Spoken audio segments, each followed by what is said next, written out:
Hello everyone, কেমন আছো তোমরা সবাই? আশা করছি তোমরা সবাই ভালো আছো, আমিও ভালো আছি। তো চলে এসেছি আরেকটা নতুন ব্লগ নিয়ে।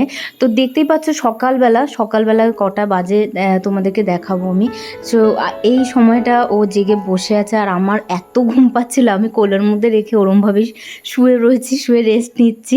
ঘুমোতে তো পারছিলাম না, কারণ ওকে ঘুম পাড়িয়ে তারপরে আবার আমাকে ঘুমোতে হবে, মানে আমাকে উঠতে হবে। ঘুমোতে তো আর পারি না সকালবেলার, সত্যি কথা বলতে রাতের ঘুমিয়ে হয়, আর দিনের বেলা সেই ঘুমটা আর হয় না।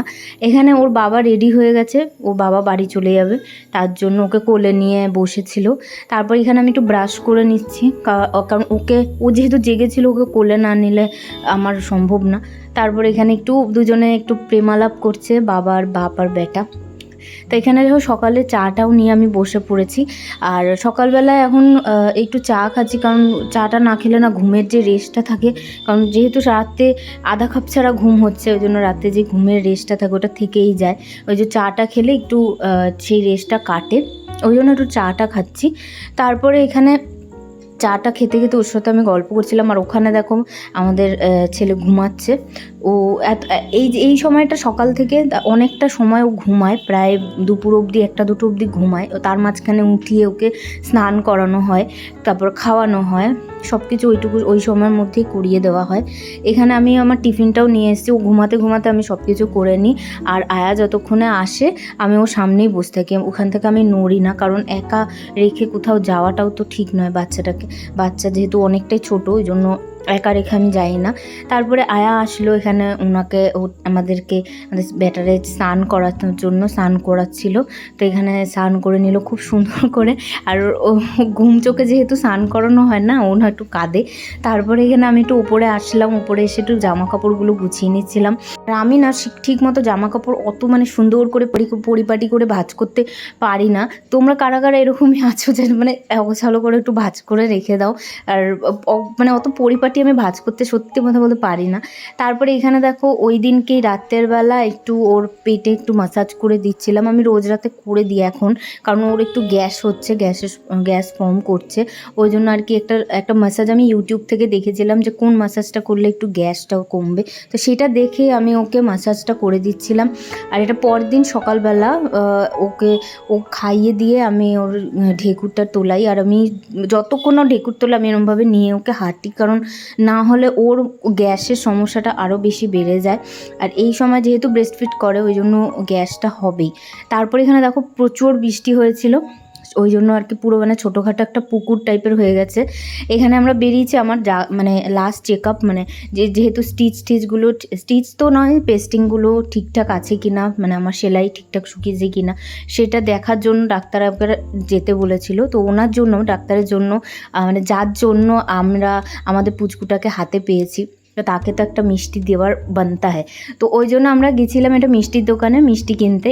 এই কাজু কাতলি যেটা বা কাজু বরফি যেটাই তোমরা বলো, এটা একটা টেস্ট করে নিলাম, কারণ কিরম খেতে না খেতে সেটা তো আগে দেখতে হবে, একজনকে দেওয়ার ব্যাপার আছে। তো যাই হোক, এখানে আমরা টেস্ট করে নিয়েছি, আমার টেস্টটা বেশ ভালো ছিল। তো এখানে দেখো প্রচুর ধরনের আইটেম ছিল, আমার দেখে এত লোভ লাগছিল। আর এখন রিসেন্টলি খুব মিষ্টির প্রতি একটু বেশি আকর্ষণ হয়েছে, কিন্তু আমি কন্ট্রোল করছি, কারণ এখন যদি আমি মিষ্টি খাওয়া ধরে নিই, আমি ফ্যাট হয়ে যাবে, চর্বিটা ঝরবে না। তো তার জন্য অনেকটা কন্ট্রোল করে মিষ্টির দিক থেকে মুখ ফিরিয়ে নেওয়ার চেষ্টা করি, বাট পারছি না, বাট চেষ্টা চালিয়ে যাচ্ছি। তো যাই হোক, এখানে দেখো মিষ্টি নেওয়া হয়ে গেছে।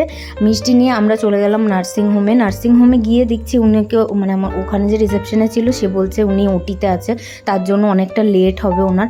তো যাই হোক, আমরা ডাক্তার দেখিয়ে বাড়ি আসি। সন্ধেবেলার দিকে আবার বেরোই, আমি যাই আমার শ্বশুরবাড়ির দিকে, কিছু জিনিস রাখার ছিল। তো সেখান থেকে বেরিয়ে আমরা একটা লোকাল শপে যাই, ওখান থেকে একটা বাচ্চাদের জামা নিচ্ছিলাম।